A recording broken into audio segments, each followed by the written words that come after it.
Knock at the Cabin, rated R. A Knock at the Cabin is directed by M. Night Shyamalan, and yeah, let's talk about some spoilers. Let's just get right into it. So the big thing in this movie is once you figure out, like, okay, so they have to make a choice, and for every time they say no, they have to kill one of the four people. And the order goes, it's Rupert Grint's character. He gets killed first, and it was like, it's one of those moments that, like, it kept you there, it kept you in the moment. And then it was the one woman with the curly hair, and like, you just feel bad for these people, because in the trailer it looks like they're doing bad things for a good reason, but I mean, they're all like redeemable characters. Every performance too. And then the next person who has to die, it's the other woman with the dark black hair, and that might have been my least favorite. Next to Dave Bautista, who, yes, in the end he dies, because, like, you know, in the trailer or whatever, you know, for every time they say no, something bad's gonna happen, and the bad things happen. And there's a moment of the film where they're just like, what if this is actually fake? What if these people are attacking us because of who we are? And for a short little while, you're like, what if this is the case? Because there's a plot line where it's like, one of the characters is, he has some trauma because he was attacked at a bar, and it turns out the attacker is one of the people who came to the cabin. It's Rupert Grint's character, who represents malice. Yes, and then it gets into this deeper layer of, like, the four horsemen of the apocalypse, because this movie is about the apocalypse. And so Rupert Grint's character represents malice. The lady with the brown curly hair represents, I can't remember now, service, I believe?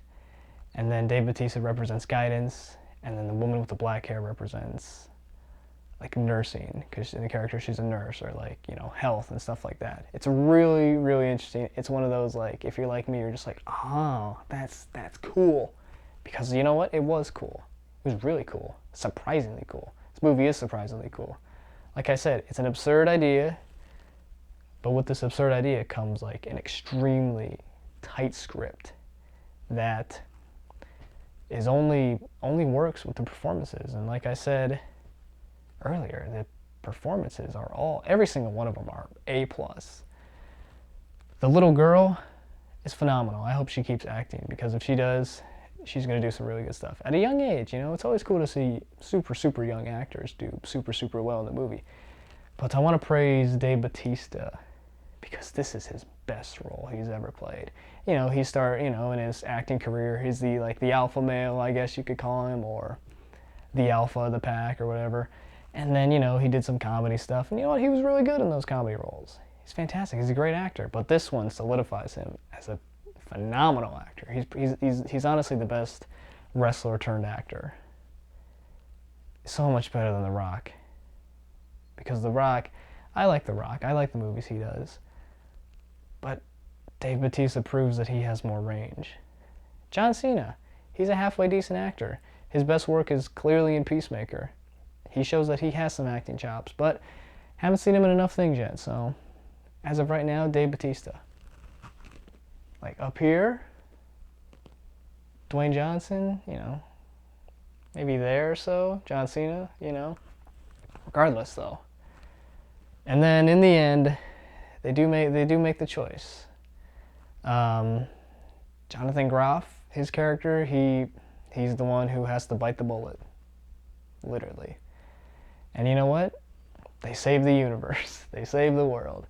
I know this is based off a book. I'm not exactly sure how it ends in the book, but that's how it ends in the movie. And my only gripe is they play this song at the very end of the movie. I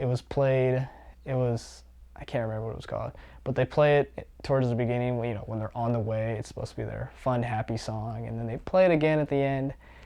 Not sure if I quite agreed with that choice. I couldn't tell if the moment was supposed to be played for laughs. I didn't laugh because It didn't work for me.